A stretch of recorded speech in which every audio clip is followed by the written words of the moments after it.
तर आज आपण मस्त सकाळसाठी नाश्ता तयार करतोय. तर इथे पोहे पण भिजून घेतलेत आणि ते कढईमध्ये तेल टाकून शेंगदाणे थोडेसे तळून घेऊया.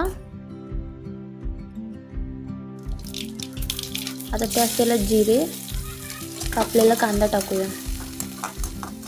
छान फ्राय करून घेऊया. त्यात कढीपत्ता आणि मिरची टाकून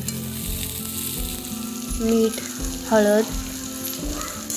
आता हे पण चांगलं परतून घेऊया. तुम्हाला हवं असेल तर तुम्ही यात आणखीन व्हेजीस पण ॲड करू शकता, कोणत्या पण, जसं वाटाणे वगैरे.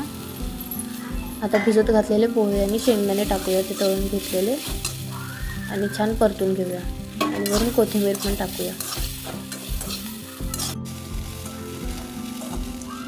सकाळसाठी झटपट आणि हेल्दी असा नाश्ता आपला तयार आहे. आता मस्त गरमागरम पोहे, त्यावर डाळिंब टाकूया आणि चहा. नाश्ता रेडी आहे. रेसिपी कशी वाटली नक्की कळवा.